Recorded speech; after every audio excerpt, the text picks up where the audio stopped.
Hello, everyone. Thanks for joining us. Before we begin today's discussion, here's our disclaimer. This podcast is for general, informational, and entertainment purposes only. It's not professional advice of any kind, including legal, financial, medical, health, or otherwise. Always consult qualified professionals for your specific situation, and do your own research and due diligence. Guest opinions are their own, and don't represent Sunlay Music Productions, Inc., Rhythm and Remedy, or our affiliates. We don't endorse, verify, or guarantee the accuracy of any content shared here, and we disclaim all liability for any damages that might arise from using or relying on this podcast. By listening, you acknowledge and agree to these terms. The full written disclaimer, including details on governing law, intellectual property, and more, is in our episode description. Enjoy! The time has come to share your thoughts, relive your moments, open up your hearts with one and only Rhythm and Remedy. What's going on, guys? Welcome back to another episode of the Rhythm and Remedy podcast, where music meets medicine. Today is a very special day. Not only because it's super nice outside, but we have a very special guest in studio. And when I first started this podcast with my brother, I knew that he would be one of the first guests I would want on because I would always talk about him in interviews.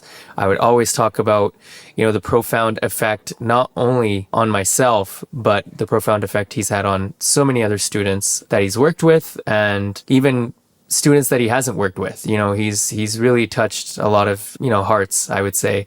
And unfortunately, my brother can't be here today because of the time constraints, but we got Owen Christensen handling all the production behind the scenes. So really appreciative of all the efforts and all the amazing people that are a part of this. So without further ado, I'd like to welcome the high school counselor, the one and the only Mr. Mark Arends. Thanks for coming in, Mr. Mark Arends. My pleasure. Honestly, I just kind of thinking about how we both met, and that was when I obviously first came into high school at the time. And I was a very different kid back then. It was something that I had to really grow at and become better at as a person. And I think you were a huge part of that journey for me. So I guess one of the questions I really want to ask you is, what was your first impressions and the sort of development that you saw me going through? Because I feel like a lot of people, I talk about this really generally, but I feel like a lot of people don't really understand that side, or haven't seen that side, I should say, of me in that situation. And so I think you were such a huge part of it. And yeah, it's really cool. And it's really interesting for people to hear what it was like, from someone that was there as well. So, is that your question? Yes. Okay. Yes, it's a question statement. Yeah, it's a little bit of both. Yeah, it really is. Yeah, but that's how our conversation will go, I think. Yeah. I remember hearing about you coming to our school and all of us being a little bit petrified. Right? Because we were not, especially at that stage, prepared for visually impaired / blind students. So we're like, oh my gosh, what are we going to do? How on earth will we handle this situation? Yeah. And then you come in, yo, what's up? And right? With attitude. And you asked for a couple tours of the place. And then you said, I'm going to tour it around myself a few times. And you knew the school better than most of the people who had full sight within the first week. And you were giving help to people who were lost, which is ironic. Hey, can you tell me where so-and-so is? Oh, yeah. Right? And it went from there. So I learned very quickly through high admiration for you, never to show you pity or to treat you as less than. And you reminded me of that if I ever crossed that line inappropriately. Yeah. And so that's why I was thrilled to come on here. That's why I was thrilled to come on here, because I'm a huge fan of yours. So thank you for having me on. Well, no, I mean, honestly, I would say that I'm a huge fan as well. There was obviously this one instance that I always talk about, where growing up in elementary school, being bullied, obviously going through a bit of a different sort of upbringing in terms of the school aspect of things, not in terms of the family. I think family's always been supportive, but when I was coming from elementary school, I was coming off a grade 7 year where I experienced one of my first crushes in my life. And, it was interesting because she was super nice to me, but like, behind my back, like there were like kids that would come up to me and say, yo, she's making faces at you, right? And so I think, it sort of encapsulated this sort of thing for me where I was like, I don't know if I'm going to ever fit in high school. I don't know if I'm going to ever find my way here. And as much as I felt like I was trying, I think you really put it into perspective for me when I said to you, Mr. Arends, why do you think people are avoiding me? And you said, they might be avoiding you, but have you ever considered that you might also be avoiding them? I think that was really something that changed my life in that sense. So I do really appreciate that, because I think tough love is super important, but I also think honesty is really important. I think that's what really pushes students forward. And I think that's why you've had such a great connection with all your students, right? Most. Most. Yeah, I mean, it's not going to be the same with everybody, right? No, but there are a number who probably don't enjoy my flavor, right? How I approach life. But you're right in terms of respect and admiration and trying to find something special about each student. But some people's experience is they don't want to be found out, right? They're hiding, and I would just love to see them come into the light. So yeah, for you it was easy. It was easy to just, shine the light on you because you'd reflect it back and you reflect it on others. And yeah, you're an easy one. Sorry. I mean, I appreciate that, but I think it's all about a lot of the times when someone says something to us, either if it's a relevant critique or an irrelevant critique, we tend to react rather than to reflect. And so I think for me, that was something that I really tried to pride myself on. Like, of course, it's human nature and we're not going to ever have any perfect moments, right? Like, it's always going to be sort of hodgepodge of things. But I think for me, it's so important to reflect and have that reflection, right? Because as students, when we're growing up, we have a lot of things that we experience, whether it's, obviously like the crushes thing I was talking about, or just, the losing friends, gaining other friendships, kind of figuring out your life. And teenage years are sort of the precursor to adulthood. And so I think it's really important to have those candid conversations. So I guess my question to you is, how have you been able to have that connection with a lot of your students? Because I remember back in high school when you had first left Seaquam for another opportunity at that point. We call those the dark days, yeah. The dark days. Well, it literally was, because I felt like a lot of the students in our grade were super sad about it, including myself. Like, oh, like Mr. Arends, like we're about to graduate next year. Like he's gone, so. I got to interrupt you on that for a second, Shaggy, because you guys knew the reason I was leaving. It was a family situation. Yeah. And you threw me a surprise, we wish you well party, which caught me totally off guard. So you released me to go and do what you believed was best for me and my family. Yeah. And so I was more impressed by your grade in your class. Well, I think the biggest thing is it's about when you get responses like that from students, I think it shows the sort of legacy or the sort of effect you've left on people, right? Like even when I was there a few years ago to visit and you weren't with the grade 9s, you were going over to the grade 10s, something like that. And yeah, so it really, students were like, oh, we wish, we could still be with you. But, not to say that there's not other great mentors. I think Seaquam's one of those schools where accountability really lies within the sort of the staff and the culture that you guys have set there. What makes it so different from other schools that you would compare it to in terms of, because you've worked at other schools before, but it seems like that sort of culture at Seaquam has existed, even when I was teaching there last year. Yeah, I think there are so many factors, but one of the most significant factors is the relationships that exist amongst staff and students, amongst all staff. And I think if you approach relationships with mutual respect, I think you go a long way. So I hope we're respectful of students. I can't speak for other people, But you and I both know some key people who we admire at that school who are phenomenal with relationships. Yeah, no, I agree. I think relationship building with students is so important, right? Because I feel like a lot of students grow up in different environments and sometimes maybe not the best environments. So I feel like a school environment for them is sort of an escape. It should be an escape sometimes, just to meet up with friends, to meet, to make good relationships with, different people, and have almost teachers treat you like, not, I wouldn't say like parents, but, external parents, if you will, and just sort of have that, relationship with your students. Kind of going back to the beginning, when you started initially, what kept you going in terms of the counseling, and why get into that specific area? What sort of brought you there? Yeah, fair question. Not the money. So when I first started, I was finding myself interacting with students after school and then prepping on the weekend. And that first year or two was just horrific in terms of family time, in terms of time for my wife. And I remember her one time saying to me on a Friday night while I was prepping, I'm going on a date, and we're newlyweds. I'm going on a date. Whether you come is optional, right? Because I'd get home, and Friday night I would just start prepping. And I learned that old adage of students, what will matter more is how much you care about them. They won't care as much about how much you know, right? And so starting to focus on, I'm not the problem, you're not the problem. Let the problem be the problem, and we'll attack it together, whatever it is.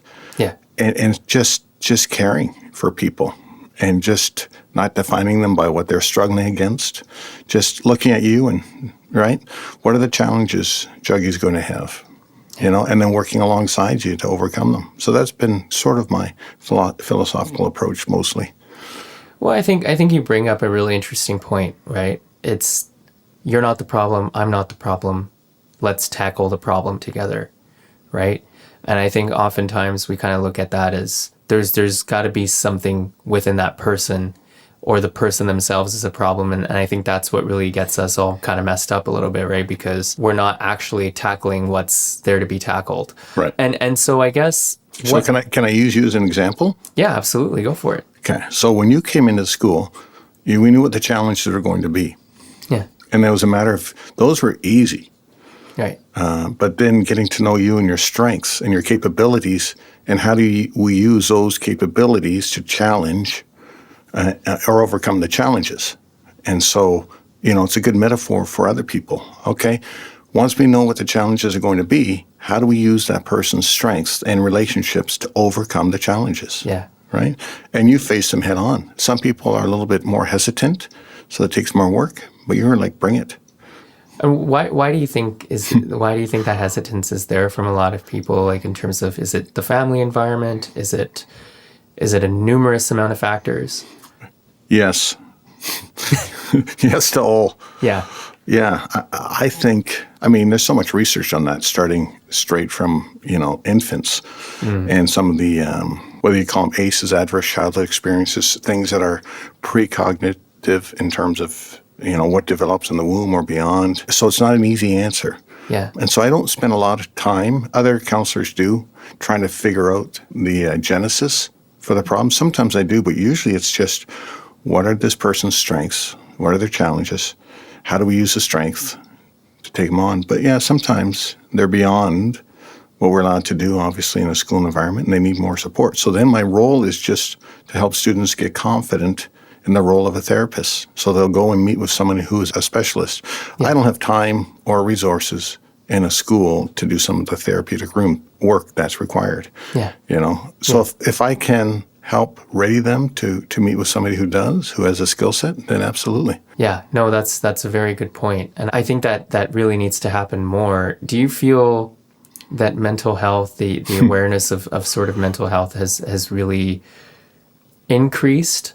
Or is there a lot of work still to be done? And in terms of the curriculum aspect of things, is there being enough done in that setting? First off, anxiety was not a common challenge when I first started in my career. Yeah. And because of social media, because of all sorts of breakdowns in societal norms and the impact that social media and advertisements having on students, anxiety has become so prevalent in everything I do. It seems to be a constant state for so many students. Yeah. Right? So when I'm beginning to talk to students, often that's the first thing they'll identify. Well, I feel anxious or anxiety, however they word it. Yeah. That never used to be the case, I don't think, 25 years ago. That wouldn't be. I was dealing with all sorts of other things, but now that's so prevalent. So it's greatly impacted my work. Right. And so now more than ever, key relationships are critical for people and students. I'm blessed to have a marriage and a partnership where I'm just accepted unconditionally. Yeah. And that's a beautiful thing. How important do you think it is for students to really dive into understanding themselves as much as they can before they graduate, mentally, just sort of how to deal with certain things? Because like you said, even 25 years ago, this wasn't a thing where we were talking so much about mental health. And I feel like maybe I was talking to actually someone who's in psychiatry not too long ago, and they were saying, how some things can be overdiagnosed, or, when we talk about anxiety and when we talk about all those things, maybe it's situational anxiety more than actual anxiety that you deal with. Or, people will say I'm depressed, even though maybe that's not really depression. It's more that they're going through situational factors that influence that. So where do we kind of draw the line when it comes to those things? I don't know how to draw a line, so to speak, because I think everyone's experience is different. Yeah. And so it's again, treating individuals individually and seeing what their unique situation and challenges are, and then what's in their tool bag. I agree. Yeah. So how can I strengthen what they're already experienced? And I usually go back to, well, what's your previous experience to try and draw upon solutions that I've worked previously and build upon those. Yeah. Right? So there are some areas where it's pathological and those need special help, but so much of it is just deep anxiety. Yeah. Right? People want to belong. They want to feel like they matter. And I think, I want to matter for who I am, not for what I do. Yeah, exactly. And I think so much of society is now saying, no, it's what you do that determines if you have value. And I think that's a dangerous message.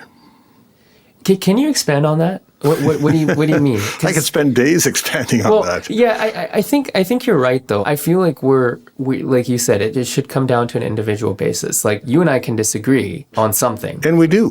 Yeah, of course. But I feel like disagreeing on something doesn't make you a certain way. And I feel like people categorize people as, for example, like, oh, because you feel like there should be stricter immigration policy, therefore you're not liberal, or if you're going to have some uncomfortable conversations about it, therefore you're not this, and it's like, I feel like students even go through that nowadays too. I kind of noticed that last year when I was at Seattle, when I was teaching through that Wingspan program about ableism, and of course I'll touch on that in other episodes as well, but I feel like the biggest thing is that, like you said, we're trying to fit in, we're trying to find ways to fit in, and it's like you're either this group or you're that group, and there's no sort of, hey, let's have these conversations that may be a little bit uncomfortable, but where we can have it in a more respectful sort of way. And I feel like social media has really played a huge role in that, like you were just pointing out. So when you started, like obviously you were saying mental health wasn't as prominently discussed, but sort of going from that to now, what were the challenges that students faced back then and now the challenges that they face? Like what would you say, how much of that has changed? I am so thankful that so much of my youth was not captured on media, right? That I could figure out who I was. Mr. Arends out there partying, Well, I had a classmate reach out to me about 10 years ago and on a social media platform. Yeah. And I had not talked to that person in 30 years or 20 years. Yeah, probably 30. Yeah. And all of a sudden was reminiscing, and I thought, oh, where is this going? Yeah. Because I was going right back to my teenage year, right? And thought this person would too. And they resolved it, as an adult, which is all, but insecurity was attacking me with right? So I can only imagine in 20 years when all these videos surface of stages in people's lives and events that are used to define them. And I don't know whether or not it'll allow them to move past that. So that's what I'm curious to see, right? Do you know what I mean by that? Sort of. Like, I was able to develop an adult identity far different than I had as a teen. I was allowed to move into adulthood and not be restricted by who social media said I had been. yeah. You know what I mean? Yeah. And so I'm curious if students will have the same opportunity to become functioning adults without it always coming back to who they were. Functioning adults is a really interesting point because now we see like the evolution of AI and how that's really seeped its way into the education sort of thing. And of course, going back, I feel like education was able to keep up with the preventative measures of making sure that students had ways of learning where there weren't plagiarizing. There was ways to check that. And now AI seems to be this sort of thing where, you can sort of meander your way around those things. So how do you sort of, as a counselor, but even as people who's been around teachers, is there a lot of that sort of nervousness of how is education, for lack of a better word, is there a destruction, that's bound to happen with all of this? Has there been too much in terms of the innovation aspect of things? And, I was just talking to somebody the other day. I said, innovation is great, but innovation also has a responsibility. And I feel like, the way that we sort of release things into the world, and I feel like we might have given people too many resources. And I feel like, it is kind of nerve-wracking to think about the fact that we're not going to use a lot of our own cognitive reasoning to come up with things. It's going to be a lot of the sort of information that we get off a computer or technology, and I do think that might have more of a sort of destructive form on sort of the human aspect of things and development. Yeah, it's $1 million question, my friend. Yeah. What is it with what was Spider-Man? With great what comes great responsibility? With great power comes great responsibility. I wanted him to have a say in the podcast. There you go, dog. You wanted me to... Yeah. That was intentional. And I think too much of society wants great power but not great responsibility. Mm-hmm. And it doesn't work. No. So if we're going to have freedoms, we have to accept the responsibilities that come with that, right? Yeah. And if we want the power to choose things, then we got to be prepared to deal with the followed. So in society, I see a lot of whatever you want to call the moral fabrication breaking down.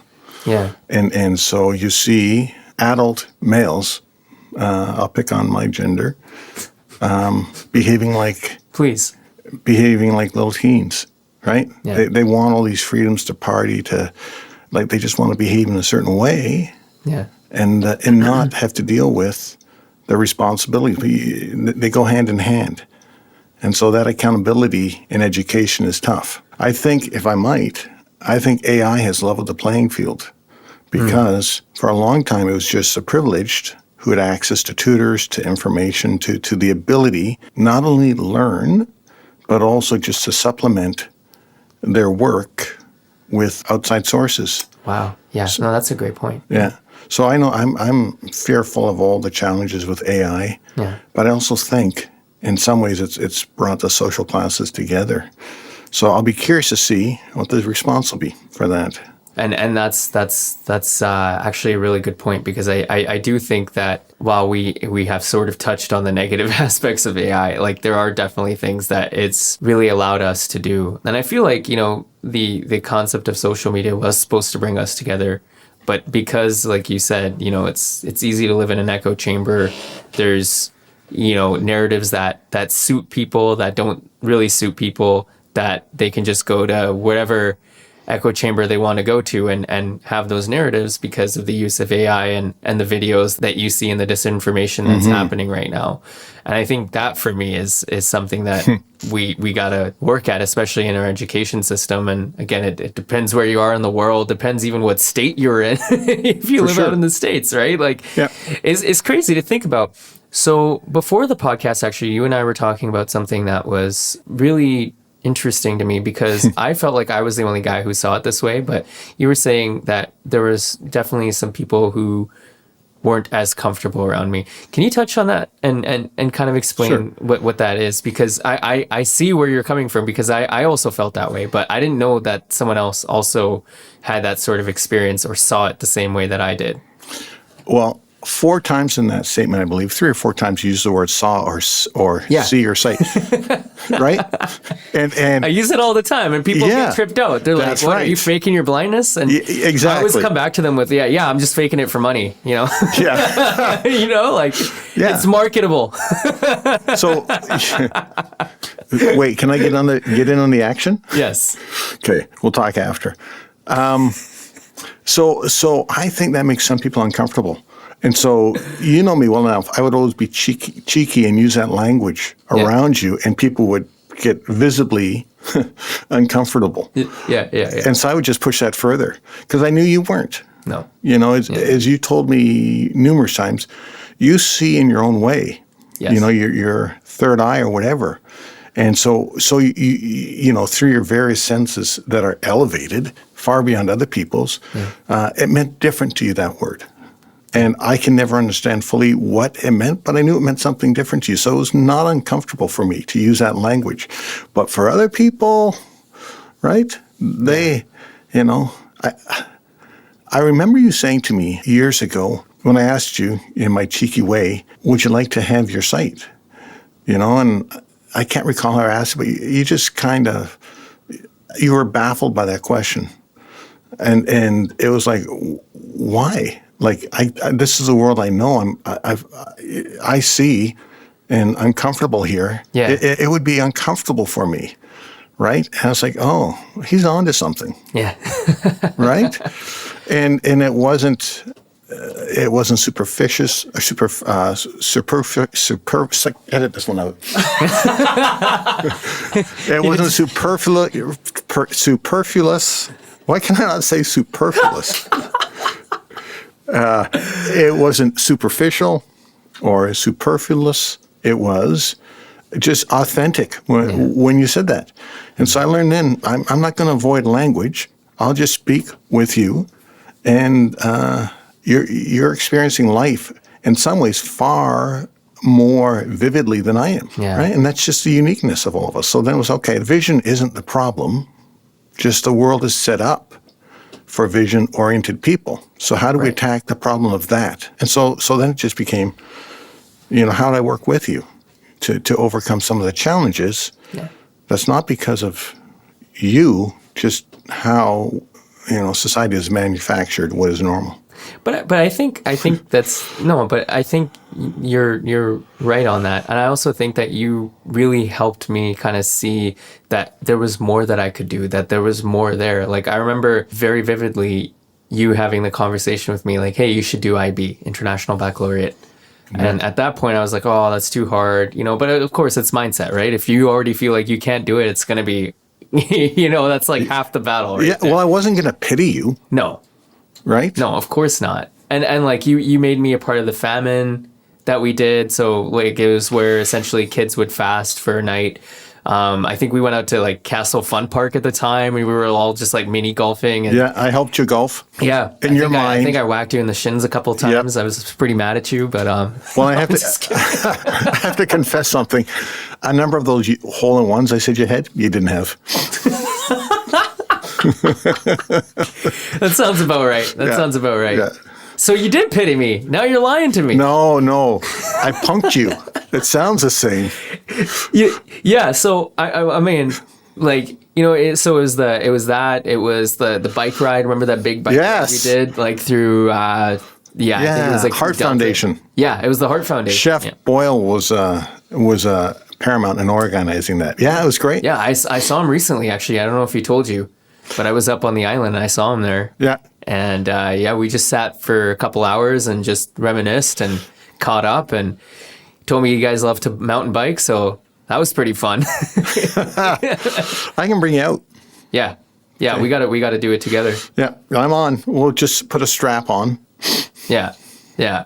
Well, and that's the thing, and I think that one of the things that I've tried to tell other people, or, when I've talked to other people about this, or even when I've gone to other schools, because, other schools have had students, is just talking to students about self-advocacy and how important that is. I think sometimes we get so lost, and to be very frank, like growing up with all the supports that I did, I feel very privileged to have grown up in that environment, like including yourself, the educational assistants I worked with, like everybody was so integral to the sort of development of who I was going to become as a person. But that was because of you, Dougie.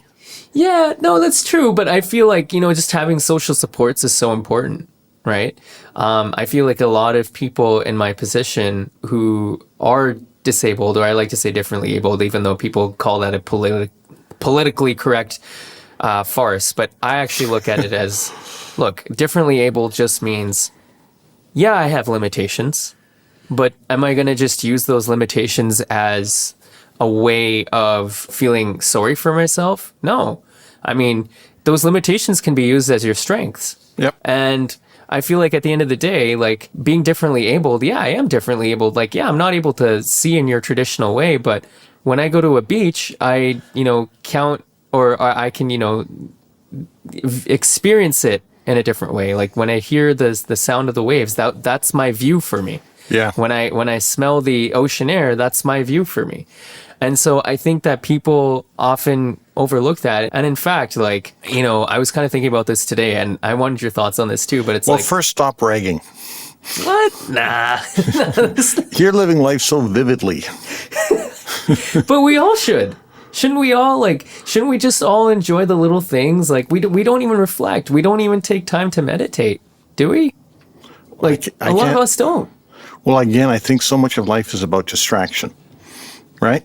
I think it's a distraction, but I get it in a lot of ways, the affordability, having to work jobs and all the stress that comes along with it. But, at the end of the day, like we've only got one life to live. And I feel like sometimes we take things and we worry about things, or we get so angry and so passionate about something that sometimes it's just fun to kind of just chill in your room, lock yourself in a room, and just kind of see thoughts running through your head, and just like reflecting on where you've gotten to, and reflecting on the past and where you're trying to get to. Yeah. Well, and my wife will say I'm most alive when I'm mountain biking. Yeah. No distractions. Yeah. Just with nature. Yeah. And I have to stay focused so I don't hurt myself again and again. And you're right. There's something about being in touch with your senses in that environment.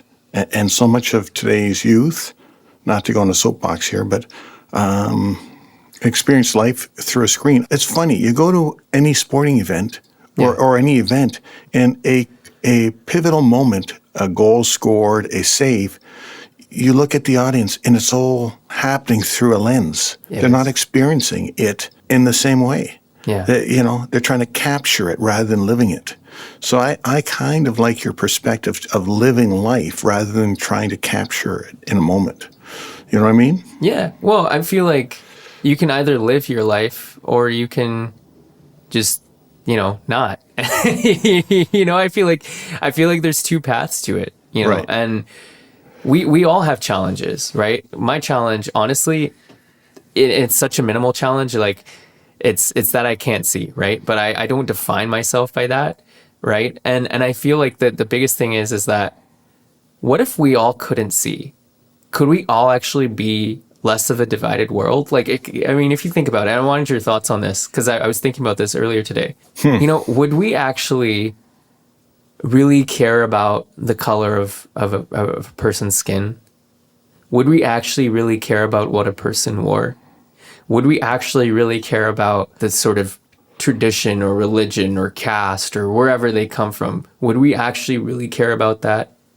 But the thing is, I feel like sometimes with sight, and I always say this, I'm a blind supremacist because I'm so proud. And you're a BS, okay? Yeah, I'm a BS.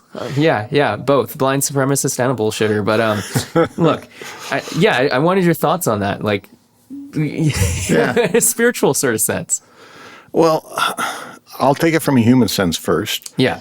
I think there are so many psychological studies of happy people until they are told they don't have something and they feel they deserve it and they feel they're less than now because they don't have it. It's no different in their experience other than they have knowledge they don't have it.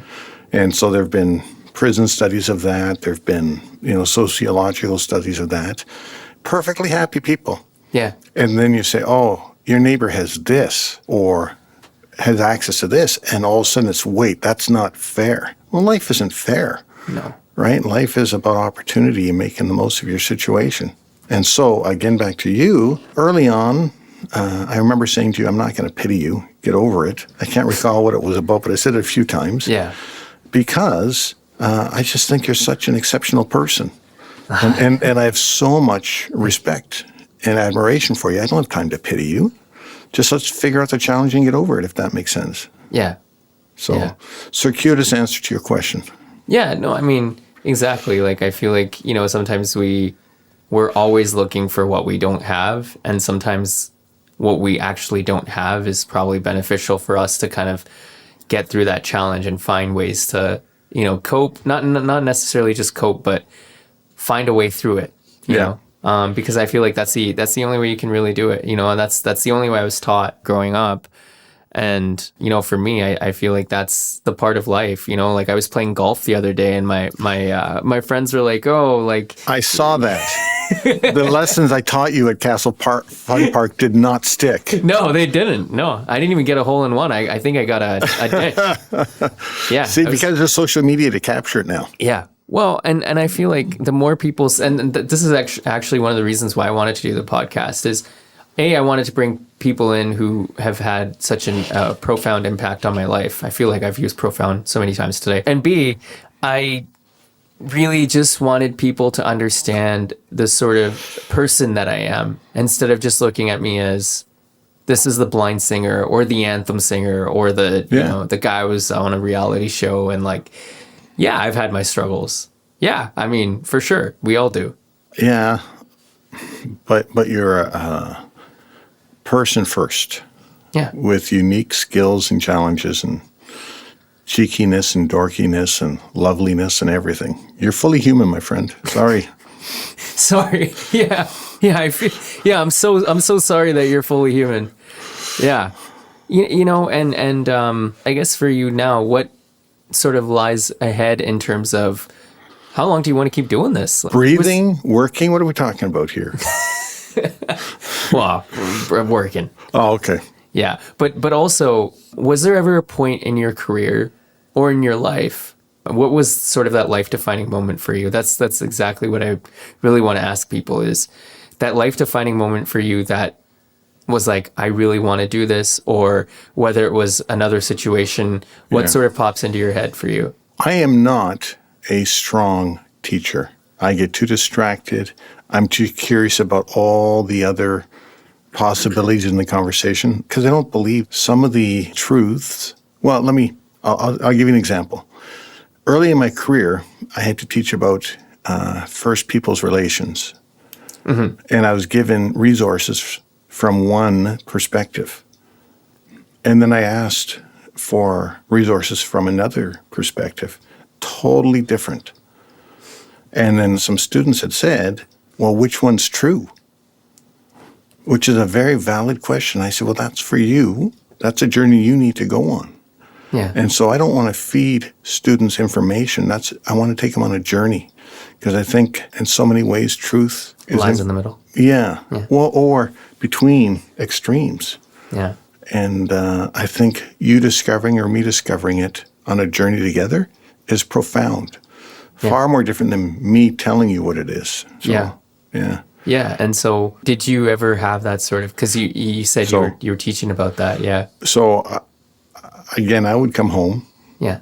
And I would just work on curriculum. And I realized I cared far more about individual experiences, their journey. I'm far more, not to quote Good Will Hunting, but I am a little bit here of saying I'm more interested in you.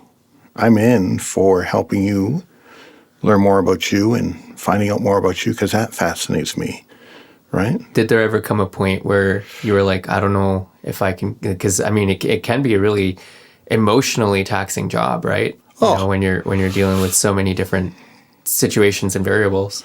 So when I moved to private school, it was not a good fit for a myriad of reasons. And I remember feeling... I can guess.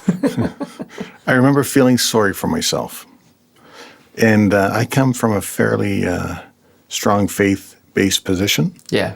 And I remember my wife saying to me one time, "Oh, so you felt very clearly that God was calling you, that you're meant to be, that this is an opportunity, and you prayed about and blah, blah, blah." Yeah. And you followed that. Yeah. And, God said it was supposed to be easy. Well, what do you say to that? Right. So now you've encountered some hardship, like boo-hoo. Yeah. What are you going to do about it? And it's like, I think we expect a life of ease. Yeah. Starting with McDonald's, you deserve a break today. You deserve, right? Yeah. The good life. So much of advertisement is about what we deserve. And I don't know how accurate that is, whatever we prepare to work towards. So I had to get over myself. And learning to get over yourself is critical for growth. And so I think early on you learned how to get over yourself, right? Yeah, I feel like, I mean, of course I've had some like crazy situations that I've been through. So, I mean, even last year, like I lost a couple of mentors. I made some really tough decisions in terms of like, I was having way too much fun. And it started in June of last year because I was just like walking on the North Delta track. And I go there quite often just for runs and stuff like that. And so I was walking along the track. And hang on, stop for a second. We'll get to that in a moment. Yeah. By yourself, you go for runs around the track? Oh, yeah. So some people might find that, because I can trip. Oh, I've tripped over people, and it wasn't even my fault. It was just like they were just like looking at their phones. They weren't expecting this like blind guy with a cane to just come barreling in, right? It was almost like my cane was like a cattle prod or something like that. Like get out of the way. Yeah. Okay. Yeah. Sorry, I didn't mean to. No. Of but course. That's such a little thing that is so profound. Yeah. You're like, I'm going to run around the track. Yeah. And I think that honestly, like for me, I just really wanted to just kind of run around and just exercise, right? I really wanted to get into the exercise thing, but it wasn't really until August where I went through a really rough night and I woke up and I felt like, oh man, like this is not good. Like I felt pretty sick. And that's when I really started to change and say, look, I need to get into fitness. In August, I was at like 213 pounds. And I ended up losing about 50, 60 pounds. Wow. And, it's all from determination, obviously. I'm really lucky that I met a trainer, actually, who met me on the track in June, Manny. And he was the one who actually was my first trainer. And now I'm training with Andy as well. But he was my first trainer. And then that's how I started my journey. And honestly, just kind of seeing the progress every week and really how much I really got into it. I mean, it kind of shows you, like, if you really put your mind to something, it really can't stop you from getting to where you want to get to. Yeah. But you also brought up a really good point in terms of, like, when you talk about what we deserve versus what we may not deserve. I feel like what we deserve is something that we have to kind of make out of, in terms of our own path. I'm a spiritualist when it comes to this. Like, I feel like if you really get back to the universe, it does get back to you in a good or a bad way. But I also think that sometimes you just got to ride the waves and weather the storm when you have to weather the storm. And then you have to kind of ask yourself, is that experience or experiences, are those going to break you or are they going to shape you? Right? Yeah. Well, and I think, you and I've talked about this years ago. Yeah. The vast majority of the world lives in abject poverty. Yeah.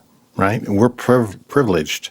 We are. To be where we are. We can either feel guilty about that or do something about it, make the most of ourselves and try and make the world a better place.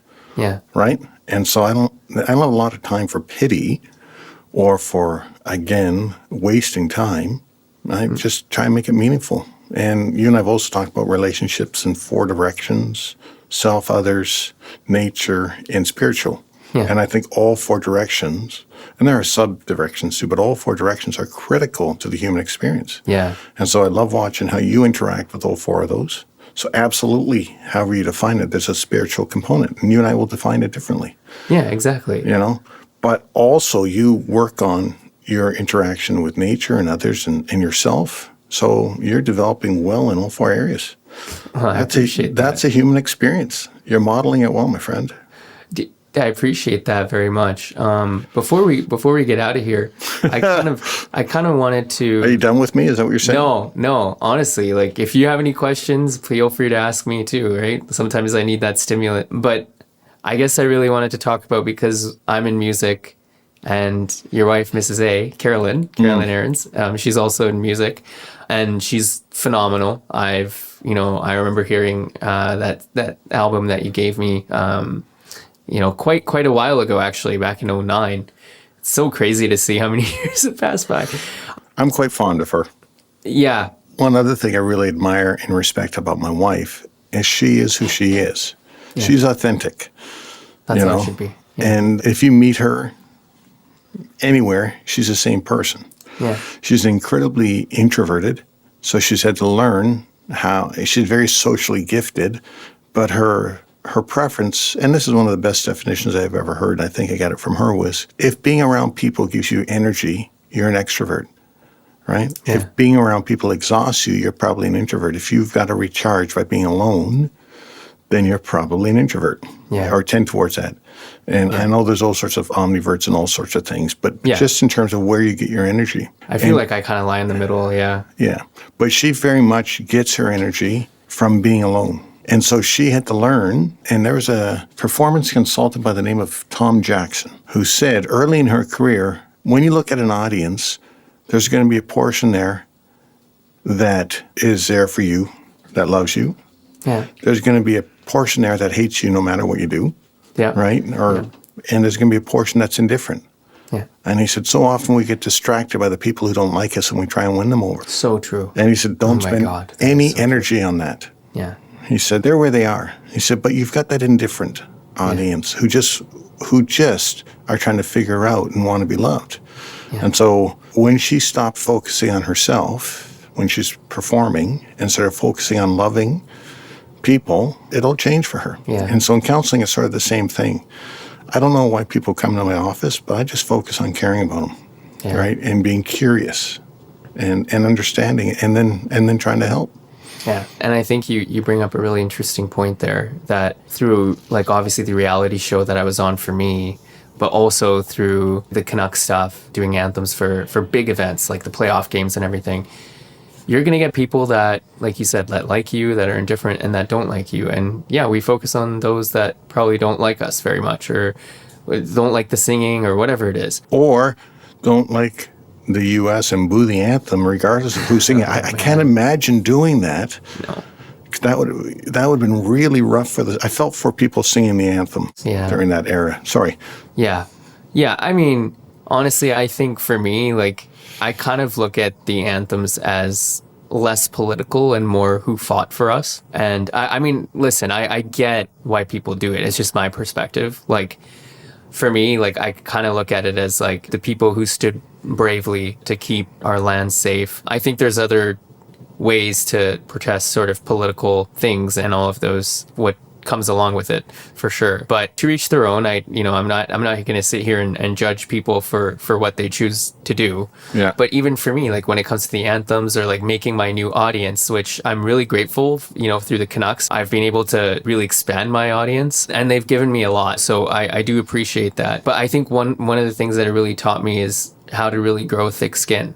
And, of course, be open to feedback. I think feedback is super important. And I always try to reply to everybody, even those that don't like my singing or don't like the style that I sing the anthems in. It's not for everybody.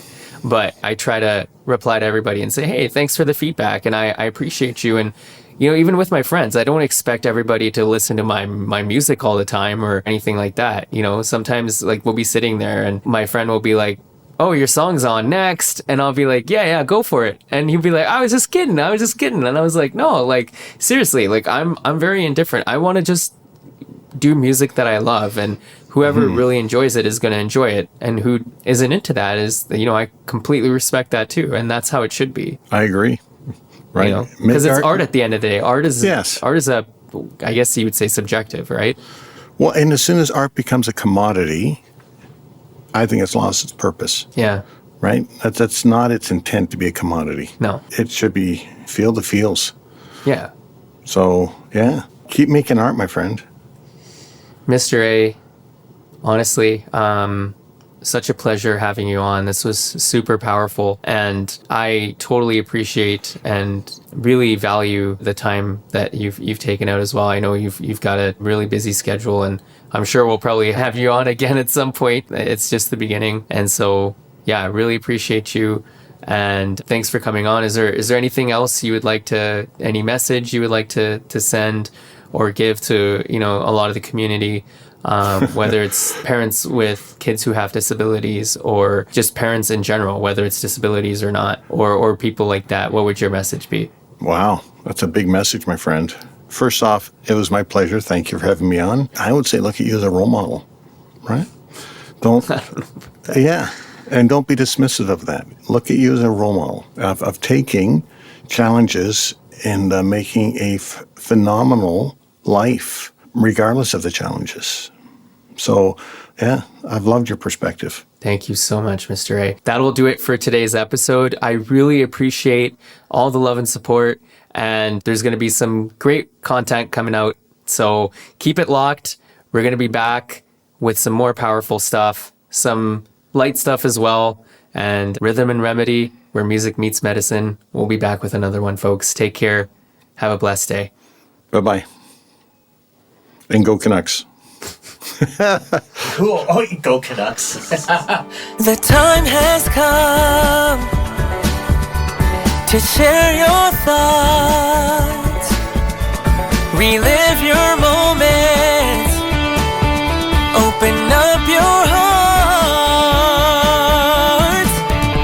with one and only Rhythm and Remedy.